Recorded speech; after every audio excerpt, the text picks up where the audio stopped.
It used to be said that there's only two things certain in this world, and that's death and taxes. Well, of course, along with that is the process of aging and slowly and steadily going downhill. So we've kind of accept the belief that there's nothing you can do about it. You know, if our hearing is going, yes, we can get hearing aids. If our sight is going, yes, we can go to the optician and we'll get some glasses to delay the onset of that decline. If our fitness is going, maybe sometimes we're able to do some cardio exercises to prolong active life. But we always ignore the most important organ in our body, which has the biggest impact on feeling older and feeling less able, and that's the brain. It's ignored because it's been assumed that there's very little we can do about it. Well, all that's changed because in recent years we've learned there are things we can do about it. And of course it's the brain that determines our balance and physical coordination. And one of the worst things that can happen to an aging person is that they fall. You know, the incidence of breaking a femur, and that leads to this, and that leads to that, and that leads to that. It's a whole spiral of decline that often comes just from a single fall. And you know, the chances of falling when you're 80 and more is more than 50% chance of falling once in a year. And it's terrible for the individual. It's dreadful. It's also a big burden for the health authorities. In Holland, they claim that more than 1/5 of all of their health budget goes on falls and the consequences of them. So it's the brain that determines our ability to balance, because it's part of the brain that masterminds all of that coordination of all of our senses.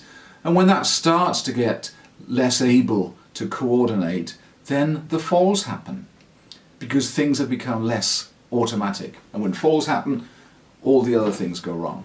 Memory, that's certainly in the brain too. When our memory starts to go, we forget things, we forget names, forget where we've put things, we feel less good, we feel less confident. And that starts a different sort of spiral where we stop going out and about, we stop socializing, we might even reduce the other things that give us pleasure, reading or whatever it is. So we're becoming less active, and when we become less active, we feel less able, and when we feel less able, we become less happy. That's the process. Well, what can we do about reversing the mental aspect of that, which has an enormous impact on that whole process? Well, that's what Zing has been working on, is researching how we can re-excite, re-stimulate the very part of the brain that's responsible for creating new connections. So when some connections are beginning to fade and stop functioning, we need to either refresh them or replace them. Well, that's the role of a bit of the brain called the cerebellum. And if you use the right kind of exercises to stimulate the cerebellum, and it actually needs two different types of exercise, which you can do at home. They're not cardio, so it's not going to be exhausting, mentally challenging maybe, but what we do when we give those exercises to folk is that it stimulates the cerebellum to replenish those very connections that can maintain your activity, maintain your balance, maintain your ability to be coordinated, maintain your memory functions. So these are all possible using, yes, just stimulatory exercises. And they have to be, of course, very individualized, because everybody's brain is different, and they have to be progressive, so they take you back to a level of competence that would improve your quality of life.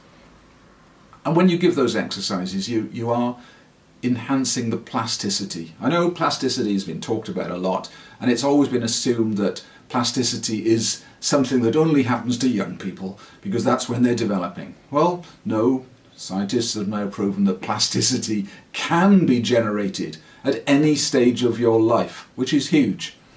In fact, a recent research paper shows that it's not just plasticity, but it's actually stem cells that are being created in the cerebellum, that master junction box that links brain and body and links different parts of the brain. Yes, stem cells can be created there, can be multiplied there. And when you've got that, you're creating the environment where you can replenish, refresh those connections that had been fading. So is that hope? I think it's huge hope. Hope just where you need it most. And if you can get your faculties back, you can get your balance and your coordination back.